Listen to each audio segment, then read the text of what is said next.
Opinion Hearts Behind Bars Rethinking How We Protect and Punish Under POCSO. The Protection of Children from Sexual Offenses POCSO Act, 2012 was enacted with the clear and commendable objective of safeguarding children from sexual abuse.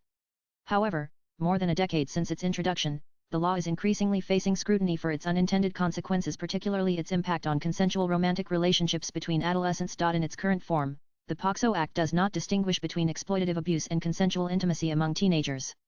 As a result, many young people find themselves caught in the criminal justice system for relationships that are neither harmful nor predatory. NaN POCSO defines any individual under 18 as a child, thereby criminalizing all sexual activity involving minors, regardless of consent. While this framework aims to create a clear standard for protection, it also leads to situations where mutual adolescent relationships are treated on par with serious offenses such as child molestation or assault. For example, a consensual relationship between a 17-year-old girl and a 19-year-old boy falls within the purview of statutory rape under POCSO.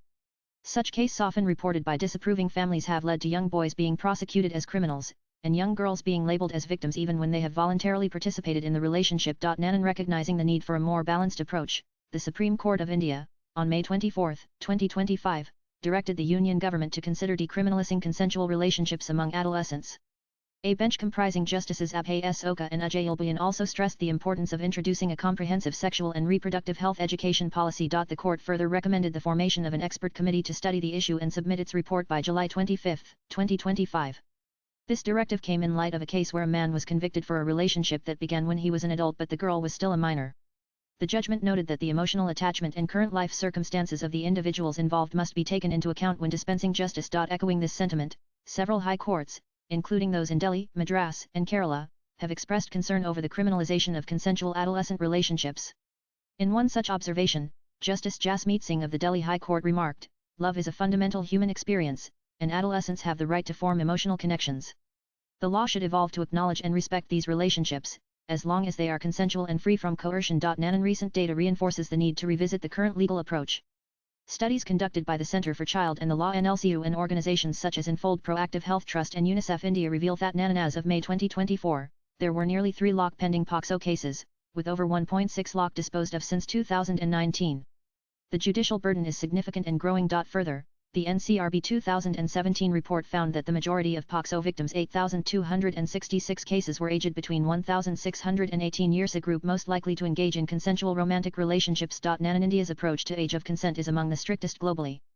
Many countries have introduced legal safeguards for consensual adolescent relationships. These nations often include clause-signage exemptions, commonly known as Romeo and Juliet clauses, which prevent prosecution when the age gap between consenting partners is minimal, usually 34 years. While India maintains a strict age of consent at 18 without exceptions, the judiciary and policy experts have increasingly argued for reforms that introduce flexibility without weakening child protection. NaN the conversation around adolescent relationships is not new. The 283rd Law Commission report had already recommended judicial discretion in prosecuting consensual relationships involving individuals aged between 16 and 18.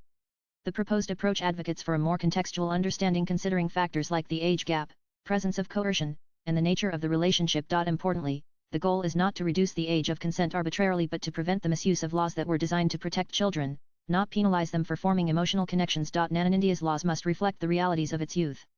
As adolescents mature faster and gain access to information and agency, the legal system must develop frameworks that protect them without infringing on their rights or criminalizing their choices. The Supreme Court's recent directive is a critical first step. It now falls upon the legislature to act, ensuring that our child protection laws evolve to be both effective and just. Swipe left for next video. Laws must be rooted in protection, not punishment, and built on empathy, not fear. Rukmini Singh is a Supreme Court lawyer and a social activist. Views expressed in the above piece are personal and solely that of the author. They do not necessarily reflect NEWS 18's views. Latest blogs.